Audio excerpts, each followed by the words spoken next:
자, 오늘 말씀으로 들어갑니다. 오늘 말씀은요, 중심을 보시는 하나님께 나아가는 삶입니다.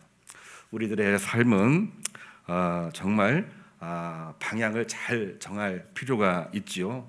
살다 보면 여러 가지 험한 풍파가 많이 있는데 흔들릴 때 돌아오는 것이 참 중요합니다. 어떤 경우에는 뭐 풍파만 얘기하고 그러느냐, 또 풍파가 없이는 또 안 됩니다. 풍파를 통해서 나의 부족함도 바라보고 풍파를 통해서 내가 훈련도 돼야 되는 거기 때문에 풍파를 또 너무 멀리하고 무시해서는 안 되는 거죠. 중요한 거는 우리가 어떠한 상황에 있든지 중심을 잡아가는 게 매우 중요합니다. 오늘 목장 교재에도 초반부에 뭐가 나오냐면은 중심을 잘 잡는 오뚜기 이야기가 나와요. 아무리 쓰러뜨려도 중심을 잡고 일어서는 그러한 이야기입니다. 우리의 믿음을 중심을 잡는 믿음으로 삼는 것이 참 중요한 것이지요. 하나님께서 우리에게도 중심을 보신다 이렇게 말씀을 하셨어요. 하나님께서 원하시는 중심은 과연 뭘까 생각을 해보니까 마치 나침판의 자성과 같은 것을 하나님께서는 원하시는 것 같아요. 우리가 나침판, 사실은 오늘 어린이부 설교 때 활용하려고 앞에 나침판을 놓기도 했었는데, 우리가 어느 방향으로 가든 나침판은 항상 어디를 가리키나요? 항상 나침판은 저 북쪽을 가리키게 되어져 있습니다. 오른쪽으로 가도 북쪽을 가리키고 왼쪽으로 가도 북쪽을 가리키는 거죠. 우리가 중심을 찾으라, 중심을 우리가 관리해라, 이런 얘기들을 참 많이 하고 있는데, 우리가 어떤 상황에 있든지 좌든지 우든지 남이든지 북이든지 우리가 좋을 때든지 그렇지 않을 때든지 항상 우리의 방향은 어디로요? 북쪽. 다시 말하면 하나님에게로 향하려고 하는 마음, 그것이 하나님께서 우리에게 원하시는 중심이라 생각이 됩니다. 이 중심을 잘 잡는 게 우리들에게 중요한데, 우리가 신앙생활을 하다 보면은 중심을 잃을 때가 참 많아요. 오늘 이순복 집사님이 낭독하신 사무엘상 말씀을 보게 되면은 위대한 선지자 사무엘조차도 중심을 잃어버리는 그러한 내용들을 기록을 하고 있습니다. 우리가 말씀을 읽어보면은 사무엘이 사울을 대신해서 다윗을 선택하는 장면으로 보고 있는데요. 말씀을 또 읽고 또 읽고 또 읽어보면은 사무엘이 하나님이 말씀하시기 전까지 이 중심에 대해서 보지를 못합니다. 뭐라고 우리가 말씀을 보냐면은요, 우리 1절을 보면은 하나님께 버림받은 사울왕 때문에 이 사무엘이 오랫동안 슬퍼하고 있는 그러한 내용입니다. 위대한 선지자 사무엘인데요, 하나님께서 사울을 버렸다는 그것 때문에 언제까지 슬퍼하겠느냐, 하나님이 사무엘에게 하신 말씀이 나와요. 신앙생활을 하다가도 우리들에게 그러한 일이 있는데, 또한 목회자도 그러한 일이 있고 위대한 선지자 사무엘 같은 사람도 그런 마음에 빠져 있을 수가 있는 것입니다. 뿐만이 아니죠. 사울을 대신해서 후계자를 찾아야 되는데 아무리 둘러보아도 후계자가 잘 안 보이잖아요. 대통령도 한번 이렇게 뽑을 때 그냥 되는 게 아니지 않습니까? 엄청난 과정을 거치면서 뽑는데, 현직 왕이 사울왕인데 뻐젓이 살아있잖아요. 그러는 가운데 다른 왕을 찾아서 그에게 기름을 부으라, 이 말씀을 할 때에 이 사울은 마음속에 뭐가 있느냐? 두려움이 생깁니다. 하나님, 내가 만약에 기름을 붓는 순간 사울 왕이 나를 죽이려고 하지 않겠습니까? 나는 그거 무서워서 못하겠습니다. 사울의 마음속에는 한쪽에는 슬픔이라고 하는 것이 너무너무 깊이 박혀 있고, 다른 한쪽에는 두려움이 가득한 가운데에 어찌할 바를 모르고 있는 그런 상황입니다. 누구조차도요, 위대한 선지자 사무엘조차도, 오늘날로 말하면은 신앙이 좋다고 하는 사람들조차도 정말 이 슬픔과 두려움 속에 빠져 있을 때에 이렇게 저렇게 하지 못하는 것을 그대로 보여주고 있는 말씀이 저는 오늘 사무엘상에 나와 있는 그러한 내용이라고 생각이 됩니다. 그러던 차에 하나님의 명령을 받고 이새의 집에 가서 예배를 준비하고 아들들을 한 명씩 데려오도록 했는데 첫 번째로 온 그 아들이 누구냐면 맏아들 엘리압이었어요. 엘리압을 보니까 키도 출중하고 용모가 뛰어나니 이 사람이 여호와의 기름 부으실 자 같도다, 이렇게 이야기하는 본문도 오늘 나와 있습니다. 자, 슬픔과 두려움에 빠져 있는 그때에 이 사무엘 눈에는 뭐가 보였느냐? 갑자기 용모가 출중한 엘리압이 눈에 확 들어온 겁니다. 우리가 신앙생활을 하다가도 이 두려움과 슬픔 속에 있다가 갑자기 좋은 것이 보이게 되면은 소위 말해서 눈이 뒤집히는 거예요. 눈이 뒤집히는 겁니다. 자, 바로 그것이 사무엘의 모습이었습니다. 목회자가 보는 제 눈에는 그것이 너무나도 리얼하게 느껴졌어요. 바로 그때 하나님께서 이 사무엘에게 분명하게 말씀을 하십니다. 사람은 외모를 보거니와 나 여호와는 중심을 보느니라. 이 말씀을 들었을 때 사무엘이 얼마나 많이 놀랬겠어요. 우리 인간적인 마음으로 신앙생활을 가지고 오랫동안 생활했던 사람들이 인간적인 마음이 분명하게 있는데 지금 뭔가 해결된 것처럼 보이는데 해결이 안 된 거예요. 하나님 말씀에 마치 망치로 머리를 한 대 맞은 것 같은 그런 상황이었습니다.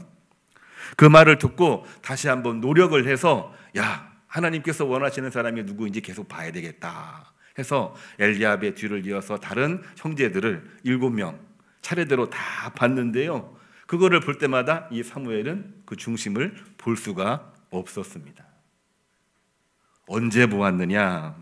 우리가 말씀을 오늘 읽었는데요, 오직 양을 치고 있던 막내 다윗을 볼 때에 하나님의 말씀이 들어옵니다. 이가 그니 그에게 기름 부으라. 이 말씀이 들려올 때 비로소 이 사람이 하나님께서 기름 부으실 자라구나, 이거를 처음으로 경험을 한 겁니다. 우리가 신앙생활을 할 때에 이런 경우들이 종종 있어요. 우리들에게는 너무나도 엄청난 은혜를 주고 있는 그런 마음인데, 우리 인간의 마음의 중심은 오직 하나님만 아실 수 있다는 것을 볼 수가 있습니다.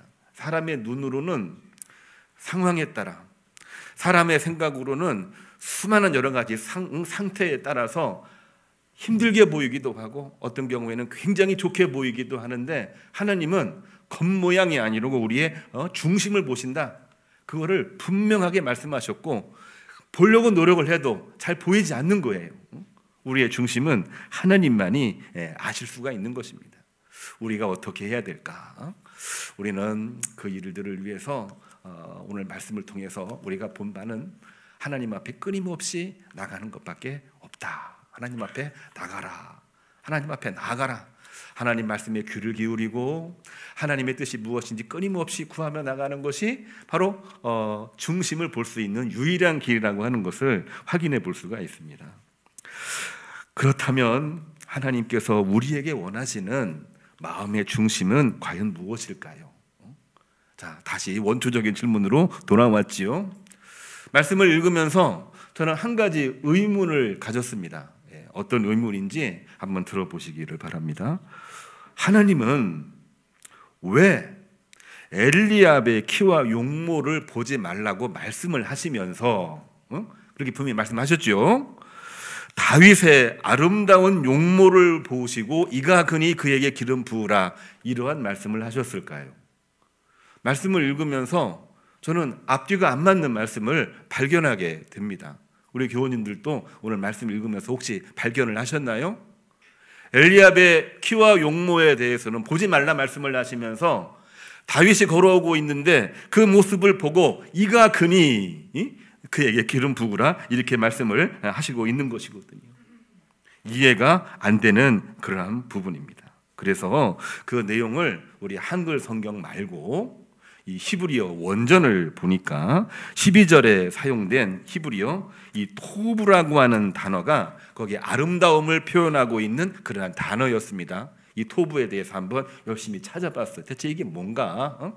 그랬더니 거기에 나온 내용이 뭐냐면요, 다른 거 아닙니다. 겉모양으로 보이는 아름다운 번쩍번쩍 빛나는 그러한 것이 아니고 거기에 나와 있는 내용은 선한 영성을 말하고 있는 아름다움을 표현하고 있는 그러한 것이었습니다.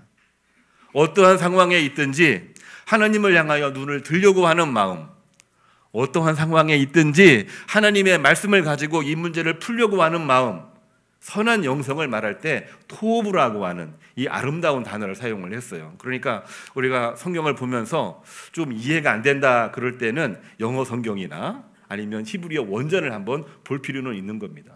왜냐하면 한국말로는 똑같이 키와 용모고 똑같이 아름다운 것으로 표현을 했는데 사용되는 이 원어 원전은 좀 달라요. 그렇습니다. 우리가 하나님께서 우리에게 원하시는 이 귀하고 귀한 것, 이 중심, 그것은 마치 나심판과도 같이 어떤 상황에 있든지 어떤 위치에 있든지 늘 하나님을 바라보려고 막 움직이려고 하는 그러한 마음이 바로 토브라고 하는 단어 속에 들어있는 것을 우리가 보게 되는 것입니다. 우리는 이러한 마음을 어떻게 가질 수가 있는 것일까요? 저는 오늘 사무엘이 보고자 했던, 그리고 뒤늦게 하나님 말씀을 통해서 발견한 그 중심의 내용을 보려고 합니다. 우리가 말씀을 통해서 봤지만 한 번 더 살펴보면은 두 가지인데요. 첫 번째가 바로 뭐냐면 이 사무엘은요, 예배와 순종을 통해서 중심이 형성되는 것을 볼 수가 있습니다.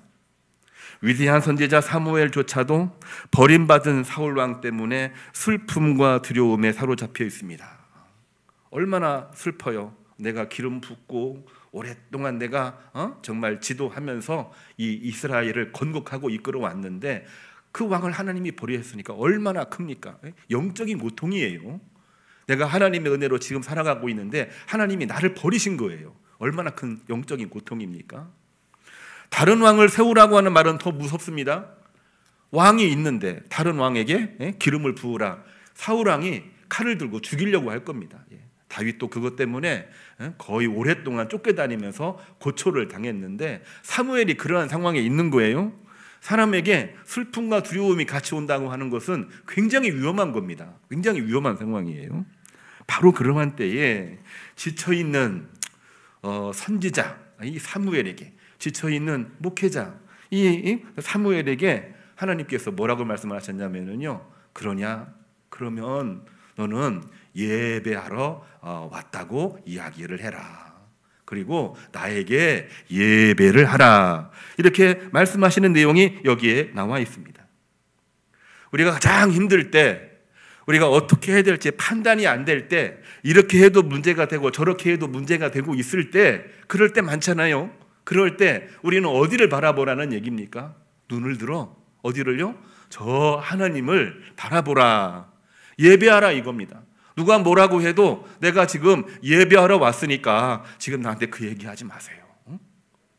내가 지금 복잡하고 무엇을 해야 될지 모르겠지만 내가 지금 예배하러 가니까 얘기하지 마세요.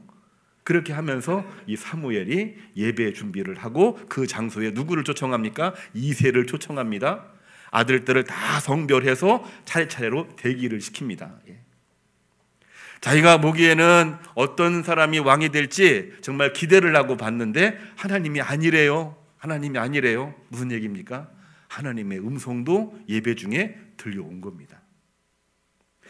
예배 중에 하나님 말씀을 들으려고 몸부림을 칠 때 하나님께서는 이 사무엘에게 그가 아니니라, 그도 아니니라, 다 아니니라, 혹시 숨겨놓은 아들이 있느냐?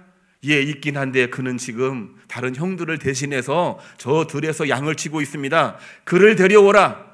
그를 데려오기 전까지는 내가 아무것도 하지 않을 것이고 아무것도 먹지 않을 것이다. 이렇게 말을 하면서 기다렸습니다. 이 다윗의 얼굴을 보자마자 하나님의 음성이 들려왔어요. 이가 그니 그에게 기름을 부을지니라.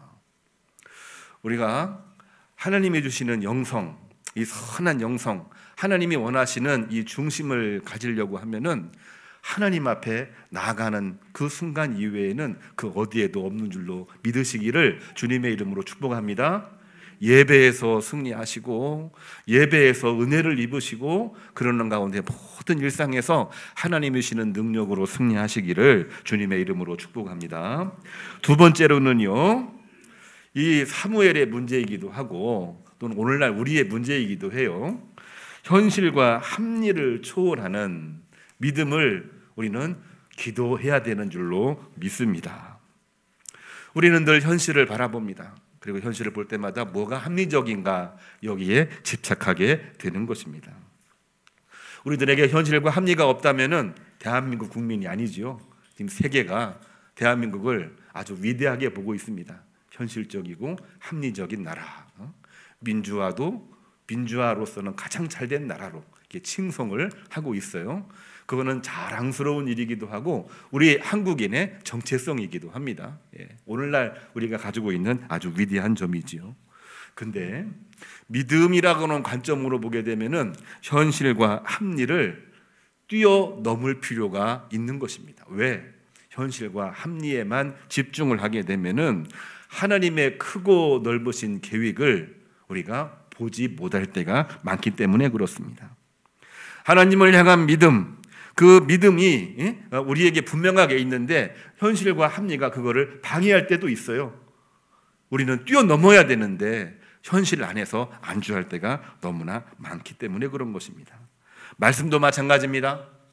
하나님의 말씀을 합리로만 현실적인 거로만 우리가 듣게 되면은 좋을 때는 아멘인데 그렇지 않을 때는 우리가 거부할 때가 많거든요.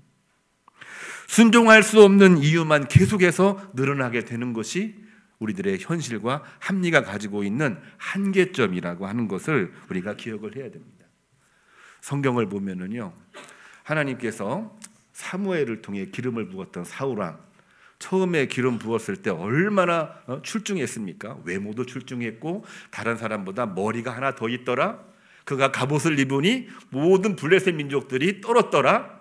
그는 왕 중에 왕이고 그는 대단한 인물이다.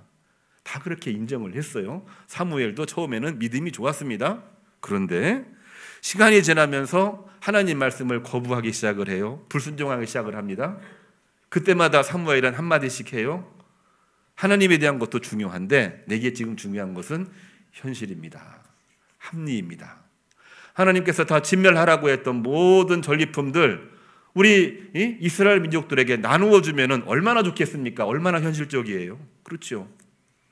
뿐만이 아니라 하나님의 말씀에 대해서 정말 두려움을 가지고 나가야 되는데 내 필요에만 집중하다 보니까 결국에는 하나님 말씀에 불순종하고 사무엘의 말 앞에서도 결국에는 불순종함으로 말미암아 사무엘을 통하여 이 사울 왕은 너무나도 끔찍한 치명적인 말 한마디를 들었습니다.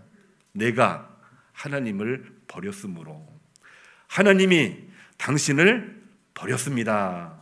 이 말씀이 이 사울에게 주어진 큰 문제이기도 했던 것입니다. 앞서 우리는 엘리압에 대해서도 이야기를 했습니다. 엘리압, 키가 용화 출중하다 그렇게 얘기했는데 하나님께서는 나는 마음의 중심을 본다 이렇게 말씀을 하셨어요. 우리는 엘리압이 어떤 인물인지 잘 모릅니다.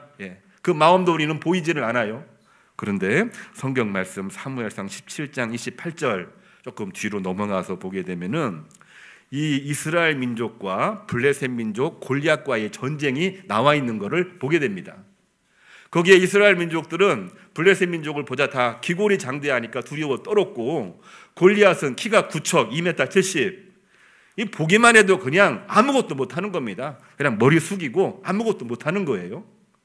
자, 그러할 때 이스라엘 민족들은 한마디도 이야기를 하지 못합니다. 거기에 앞장서 있었던 유다 지파, 이새의 집안, 엘리압, 맏아들이니까 얼마나 이 앞장서서 전쟁에 참여했겠어요.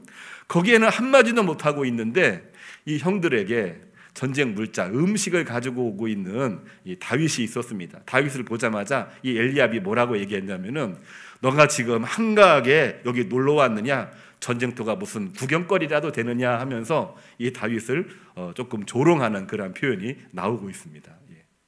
자, 그거를 보게 되면은 이 엘리압의 이 마음의 상태를 다 알 수는 없지만 마음속에 뭐가 있는 겁니까?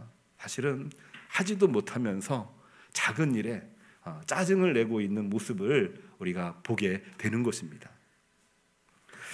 다윗을 보면은 우리가 어떻게 얘기합니까? 키도 작지요, 힘도 없지요, 어린 소년이기도 하지요. 그런데 골리앗 앞에 어떻게 나가나요? 우리가 너무나 잘 알고 있는 멘트 있지요. 내가 칼과 창을 들고 나왔느냐? 나는 뭐라고요? 만군의 여호와 하나님의 이름으로 내게 나가노라 하면서 나가는 것입니다. 엘리압의 중심에는 겉으로는 굉장히 멋있는 유다 지파 이세 집안의 맏아들 엘리압이라고 하는 이 엄청난 이 인프라가 있는 건데 사실은 한마디도 못하는 겁니다. 왜요? 중심이 약하니까. 그런데 이 다윗은 어떻습니까? 어립니다. 볼품 없습니다. 힘도 없습니다. 표면적으로는 전쟁 물자, 음식 가지고 온 그러한 소년이에요. 그 소년이 이 상황을 보자 분노를 합니다. 거룩한 분노를 해요. 하나님을 모욕하고 있는, 하나님의 백성 이스라엘을 모욕하고 있는 저 블레셋의 골리앗을 보고 분노합니다. 내가 칼과 창을 들고 나왔느냐? 나는 만군의 여호와 하나님의 이름으로 내가 나가노라 하면서 골리앗을 쓰러뜨리는 장면이 여기에 나와 있는 거죠. 다윗에게는 뭐가 있는 겁니까? 마음의 중심이 확고하게 잡혀 있는 것을 우리는 보게 됩니다.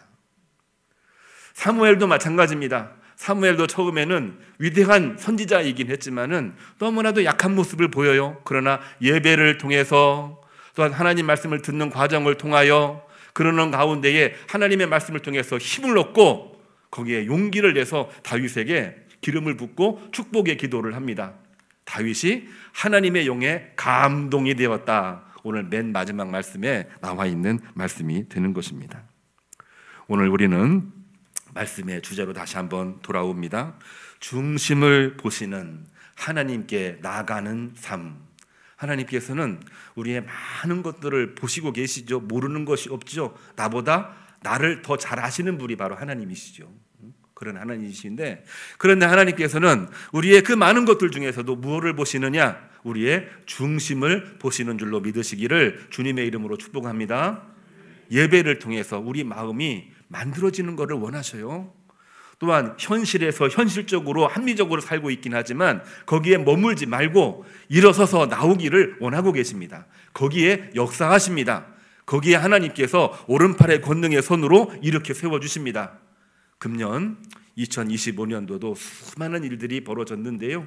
이제 11월 달 결산하기도 하고 2026년을 준비하는 그러한 날이기도 합니다. 그러한 때에 하나님이 주시는 능력으로 일어서서 승리하시기를, 열매를 맺으시기를, 하나님 앞에 모든 영광 돌리시기를 주님의 이름으로 축복합니다.